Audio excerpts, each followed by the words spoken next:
የጦርነት ነጋሪት በበረሃ አሸዋና በባህር ሞገዶች ላይ ማስተጋባት ጀምሯል። ዓለም ትንፋሿን ውጣ የምትጠብቅበት፣ ሰላም በፈተና ላይ የወደቀችበት እና የሀያላን መንግስታት ፍጥጫ ወደማይመለሱበት ደረጃ የደረሰበት ሰዓት ላይ እንገኛለን።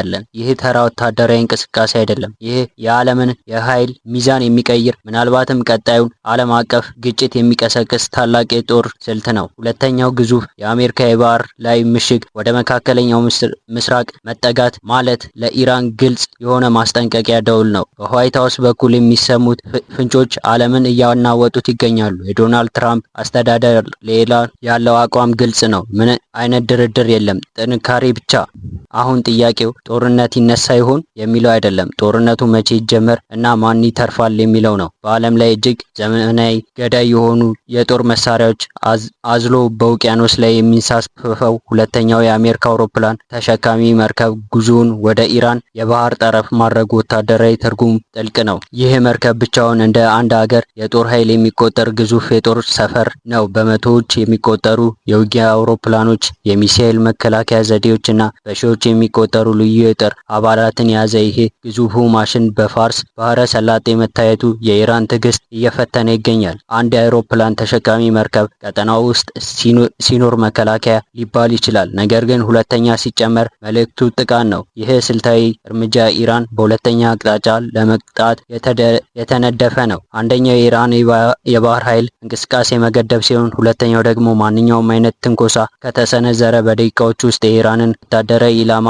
አመድ ለማድረግ የተዘጋጀ ነው። ዶናልድ ትራምፕ በንግግራቸው ውስጥ ደጋግመው የሚሰነዝሩት ፍንጭ አንድ ነገር ያሳያል። አሜሪካ ከእንግዲህ በዲፕሎማሲ ጨዋታዎች ጊዜዋን ለማጥፋት ዝግጁ አይደለችም። ኢራን እሳት እየተጫወተች ነው የሚለው የትራምፕ አቋም በተግባር ወደ ወታደራዊ እርምጃ እየተቀየረ ይመስላል። ይህ ሁለተኛው የጦር መርከብ እንደሚሰማራ የተሰጠው ፍንጭ ለኢራን መሪዎች የሚሰጠው መልእክት እጃችሁን ካልሰበሰባችሁ ዋጋችሁን ትከፍላላችሁ የሚል ነው። ትራምፕ የኢራን የኒውክሌር ስምምነት ካፈረሱ ጊዜ ጀምሮ በሁለቱ ሀገራት መካከል ያለው ግንኙነት በገደብ አፋፍ ላይ ነው። አሁን ግን ጉዳዩ ከኢኮኖሚ ማዕቀብ አልፎ ወደ ቀጣይ ወታደራዊ ፍጥጫ ተሸጋግሯል። ይህ እርምጃ በዓለም የነዳጅ ገበያ ላይ ከፍተኛ ድንጋጤ እየፈጠረ ይገኛል። የሆርሙዝ የባህር ወሽመጥ ቢዘጋ ዓለም አቀፍ የኢኮኖሚ ቀውስ እንደሚከሰት የታወቀ ነው። ሆኖም አሜሪካ ይህንን ስጋት ወደ ጎን በመተው በኃይል የመታየት አማራጭ መርጣለች። ኢራን ግን ይህንን ዛቻ በዝምታ የምትቀበል ሀገር አይደለችም። በቴህራን ጎዳናዎች፣ በወታደራዊ ካምፖች ውስጥ የጦርነት ዝግጅት በከፍተኛ ሁኔታ እየተከናወነ ነው። ኢራን የራሷን የጥምረት ኃይል በማሰባሰብ ላይ ትገኛለች።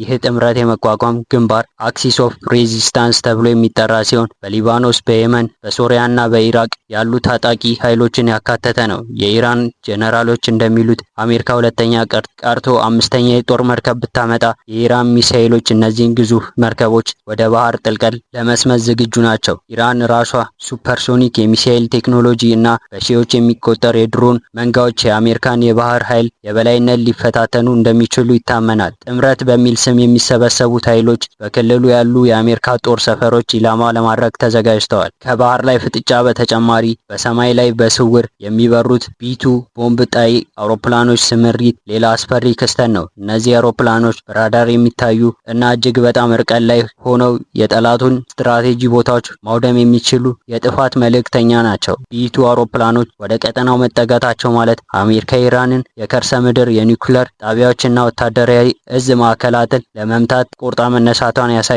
እነዚህ አውሮፕላኖች የሚሸከሙ ማንከር ባስተር ቦምቦችን እና በመቶ ሜትሮች ጥልቀት ያለውን ኮንክሪት ሰርክ በመግባት ውስጡ ያለውን ማንኛውም ነገር አመድ የማድረግ አቅም አላቸው። ይህ ለኢራን አመራሮች ትልቅ ስጋት ነው። ይህ ፍጥጫ በሁለት ሀገራት መካከል ብቻ የሚቀር አይደለም። ሩሲያና ቻይና የኢራንን መዳከም ዝም ብለው አይመለከቱም። በሌላ በኩል ደግሞ እስራኤል ይህንን አጋጣሚ በመጠቀም የኢራንን ስጋት ለአንዴና ለመጨረሻ ጊዜ ለማስወገድ ትፈልጋለች። የቀጠናው ሀገራት እንደ ሳውዲ አረቢያና ኤምሬትስ በመሃል ተጨንቀው ይገኛሉ። የጦርነቱ መጀመር ማለት የዓለም የነዳጅ ዋጋ በሰዓቱ ውስጥ ሰማይ መንካት ማለት ነው። ይህ ደግሞ በሀገራት ያለው የኑሮ ውድነት ያባብሰዋል።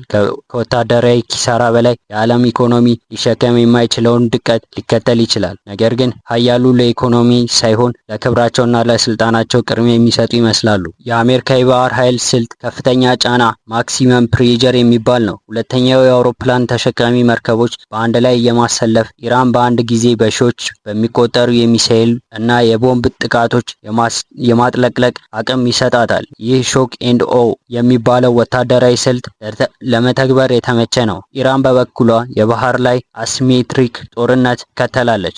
በትናንሽና ፈጣን ጀልባዎች ግዙፉ መርከቦች መክበብ፣ የባህር ላይ ፈንጂዎች መቅበር እና በድሮኖች ጥቃት መሰንዘር የኢራን ዋነኛ ስልቶች ናቸው። ኢራን ቀጥታ ፊት ለፊት ከመዋጋት ይልቅ የአሜሪካን ጦር አድክማና በስነ ልቦና ሰብሮ ማሸነፍ ትመርጣለች። ታሪክ እንደሚያስተምረን በመካከለኛው ምስራቅ የሚቀሰቀሱ ጦርነቶች መጀመሪያ እንጂ መጨረሻ የላቸውም። አሜሪካ በኢራንና በአፍጋኒስታን የገጠማት ውድቀት ገና አልተረሳም። አሁን ደግሞ ከኢራን ጋር የሚደረገው ጦርነት ከዚህ እጅግ የከፋና የረዘመ ሊመስል ይችላል። ኢራን እንደ ኢራቅ በቀላሉ የምትፈርስ ሀገር አይደለችም። ሰፊ መሬት፣ ከፍተኛ ሕዝብ ቁጥር እና የዳበረ ወታደራዊ ኢንዱስትሪ አላት። ዶናልድ ትራምፕ ይህንን ያውቁታል ወይስ ይህ ሁሉ ዛቻ ኢራን ወደ ድርድር ጠረጴዛ ለማምጣት የሚደረግ የፖለቲካ ቁማር ነው? ፍንጮች ግን ከቁማር አልፈው ወደ እውነተኛ ጦርነት እያመሩ መሆኑን ይጠቁማሉ። ኢራን የከሰሰችው የጥምረት ኃይል ትርጉም ምንድን ነው? ይህ ማለት ኢራን ብቻዋን አትዋጋም ማለት ነው? በአካባቢው ያሉ የአሜሪካ ወታደራዊ ሀገራትና